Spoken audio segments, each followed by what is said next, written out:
Bismillahirrahmanirrahim. Elhamdülillahi Rabbil alemin.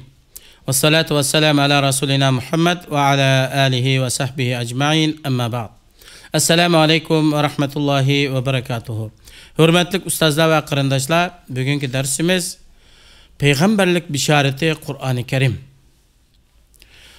Yahya ibn Aksam mundaq deydi. Abbasilerinin halifesi Ma'mun'un devrede orduda münazara sorunları bulattı. Sorunga halife Ma'mun özü riyasetçilik kılattı. Bir qitimliq münazara sorunga kişilerinin qatarida kiyim kechakları retlik, pakize, xushpuraqliq kelishgan bir Yahudiymi kirdi ve fasahatlik güzel ibareler bilen sözledi. Sorun ahırlaşqanda Ma'mun u kişini çaqırıp sen İsrailiymi yani Yahudiymi deb sorgan idi. U kişi şundaq dedi. Ma'mun ununga eğer Müslüman bolsan sana nurgun hediye soğatlarını birettim deb yaxşılıklarını va'da qildi. Lekin u Yahudi belki mening ve ata bobamning dini yaxshi deb Ma'munning taklifini rad qilib qaytib ketdi.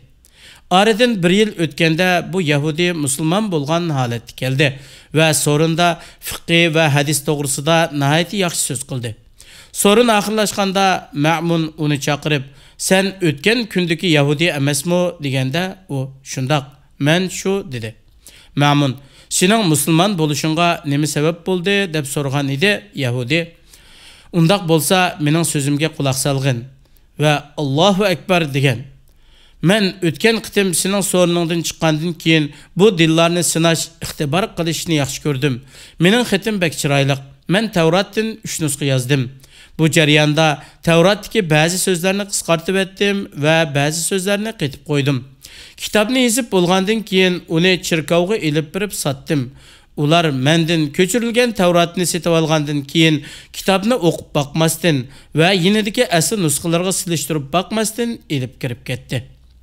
Andin shuningga o'xshash qilib 3 nusxa Injil yozdim. Uningga ba'zi so'zlarni qatdim va ba'zi so'zlarni qisqartib etdim. Kitobni yozib bo'lgandan keyin uni xristianlarning ibodatxonasiga olib sotdim. Ularmı kitobni elib o'qib boqmasdan va yenidagi asl nusxalarga silishtirib boqmasdan elib kirib ketdi. Andin shuningga o'xshash qilib 3 nusxa Qur'oni Karimni yozdim.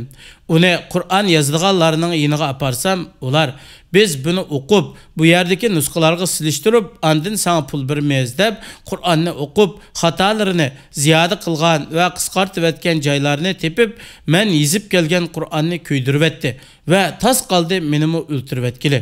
Şu vaqtda Allah'ның kitabı bo'lgan Qur'oni Karimning Allah tarafidan saqlanganligini bildim. Bu ish mening Müslüman bo'lishimga sabab bo'ldi dedi. Allahu akbar.